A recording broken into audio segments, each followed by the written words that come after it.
Zewande, Zewande, BK, Bhengu. Zewande, Bhengu.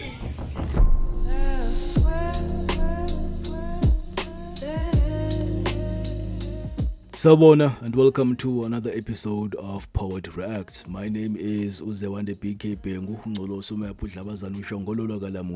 and I am a poet. Here I watch other spoken word poets performing their works and I give my 2 cents in between. But before we get into that, please do like, share and subscribe to the channel. Also, get in the comment section, let me know what you thought of this particular performance, recommend other poets and poems that I should check out in the future. And today we will be watching a performance by Havfy Abdullahi, also known as Havfy.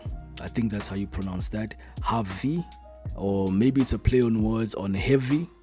I don't know about that, but the title of the poem is To the Girl in English Class. Without wasting any more time, let's get into it.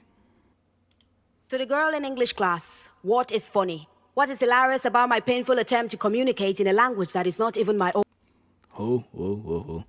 Let's go back. Sorry, I got distracted by the accent and the gap tooth.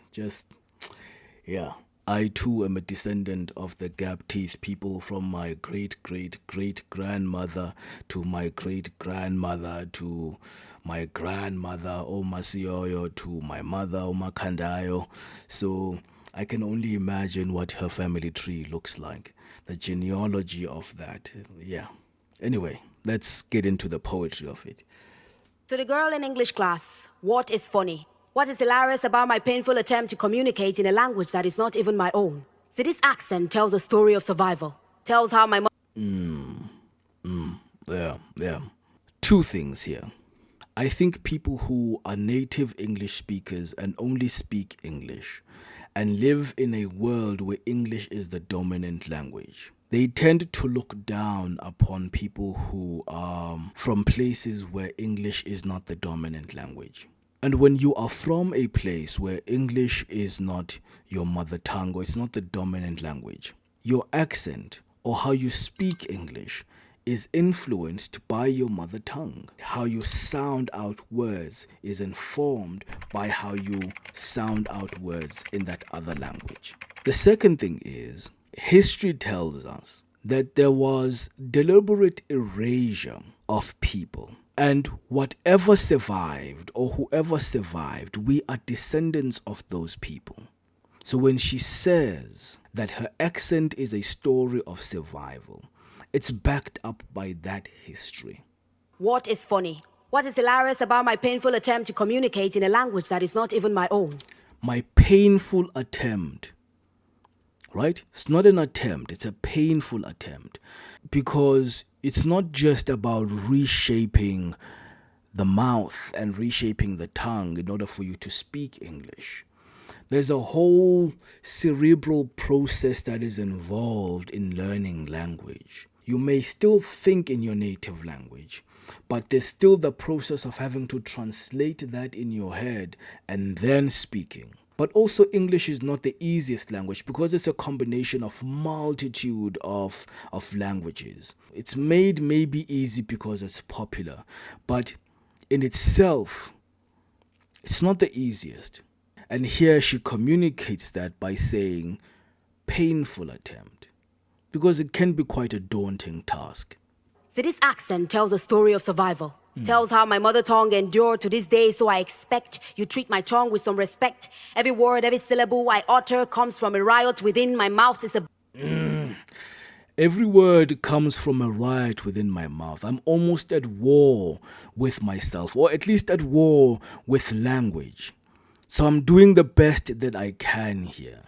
Comes from a riot within my mouth. Is a babble between subconscious, tongue, teeth, and vocal cord. Exactly. This is what I was talking about, right? It's all of these things that are involved that have to reshape themselves in order for you to speak or learn a new language. It's not just a matter of learning a few words, cat, dog, and then suddenly you are an expert.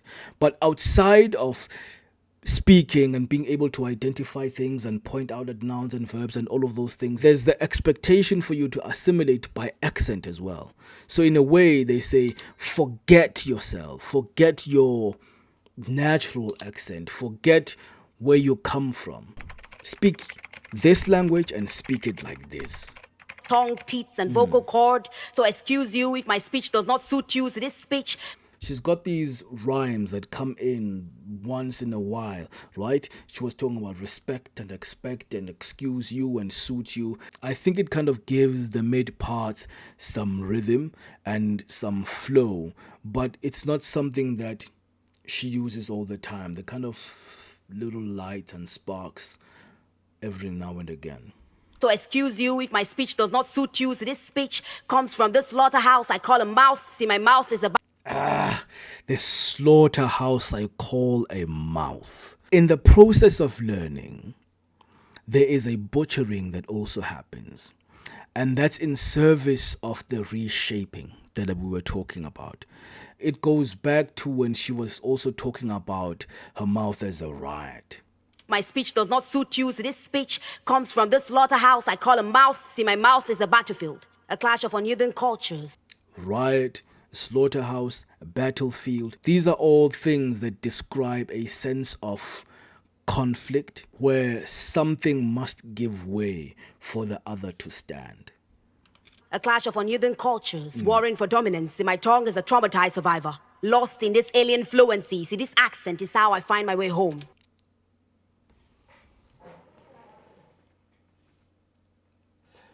Remember when I was telling you about gap teeth?